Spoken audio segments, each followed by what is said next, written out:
In this video, I'd like to talk about the concept of raising a power to a power, or what we call powers of powers. So before we jump into this first problem here, since we have a variable expression, let's first look at a numerical expression with exponents. So let's say we have 3 squared, and we're going to raise that to the third power. Now, what you're going to see is that when you have an exponent raised to an exponent, that you're just going to multiply these. That we're just going to rewrite this as 3 to the 6th. However, it's generally not a good idea to just memorize rules, because frankly, there's just too many things in math to memorize. But if you understand things from basic principles, you won't run into nearly as many problems. And essentially, you have to remember a lot less information. So what I mean by solving this with basic principles is you want to think about, what does it first mean to raise 3 to the second power? And 3 to the second power just means take this base here, 3, and multiply it 2 different times, or however many the exponent is. So 3 squared is just take 3 and multiply it twice, so that's 3 times 3. And then this whole thing is going to be raised to the third power. Now again, start with basic principles. What does it mean to raise something to the third power? So we're going to take this base, 3 times 3, and I'm not going to simplify it. I could make this 9, but I want to rewrite this expression with a base of 3. So I'll leave it as 3 times 3. So what does it mean to raise 3 times 3 to the third power?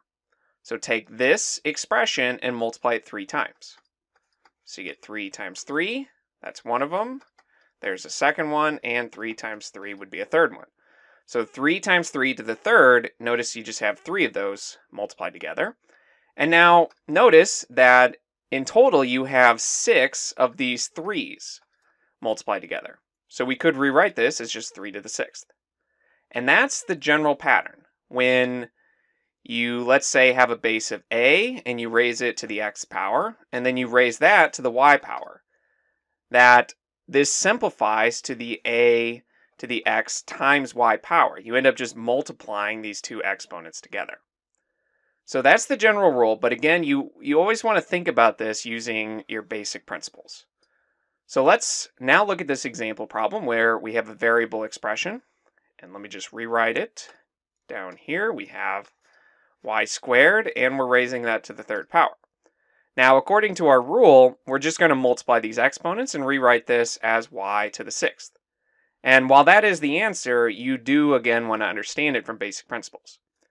So y squared is just take y and multiply it twice. So that's just y times y. And then we're cubing that. So we're going to have 3 of these expressions. So y times y, that's 1. There's 2, and a third one of y times y. And then in total, you can see that if you count up the y's multiplied together, that there are 6 of them. So you end up getting y to the 6th power. Okay, let's look at some different examples. So this one we need to solve for n. So we have 2 to the 4th, and we're going to square that. And this is equal to 2 to the n power. So we need to figure out what n is here by simplifying this left-hand side. So 2 to the 4th power is just 2 multiplied 4 times. So 2 times 2 times 2 times 2. And then we're squaring that. And to square this expression, we're going to take this whole thing and multiply it twice. So let me just rewrite that. There's one of them, and we're going to multiply it by itself, so we need a second one. And in total, you can count up the 2's here. You can see that there are 4 there, 4 more here, which gives us a total of 8. So this is 2 to the 8th power. And when comparing this to 2 to the n, you can just match up n and 8. Since for these to be equal, their bases have to be equal and their exponents have to be equal. So in this case, n would be 8. And let's do another problem. So again, solving for n here. This is similar to the last one, but we have more variables. And so we have x to the third raised to the third power, and this will be equal to x to the n. So we have to simplify this left-hand side. And starting with our basic principles, x cubed is just x multiplied 3 times, and then we have to cube that. So we have x times x times x, and then we're going to cube that expression. So we have 3 of these, but you can figure out that in the end you're going to end up with 9 different x's. And at this point, you can even count them. You can see that there are 9 of them. So you can rewrite this as just x to the 9th power, which again matches up with our basic rule here. When you take an exponent and raise it to an exponent, you end up just multiplying.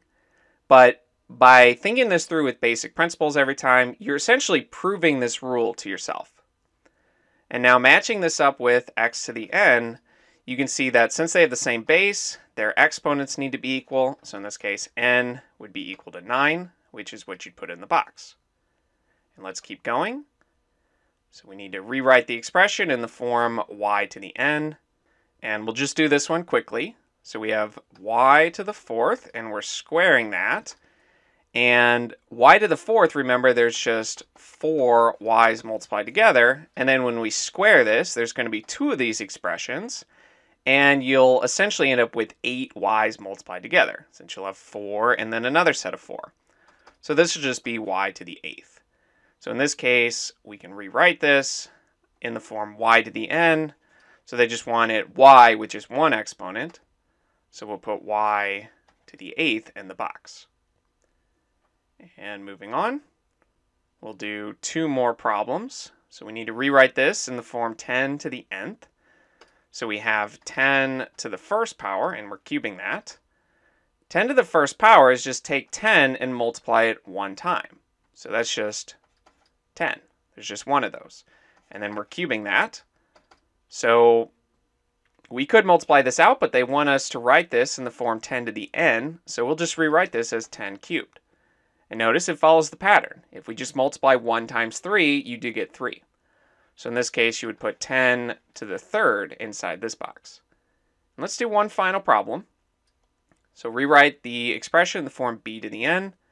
So we have b cubed, and we're squaring that. So we have 3 b's multiplied together here. And then we're going to square it. So there's going to be 2 of these. I'll just write it out. So you have 3 b's there and 3 more b's here. So in total, we have 6 b's multiplied together, or we can rewrite this as just b to the 6th. So b to the 6th power would go in the box.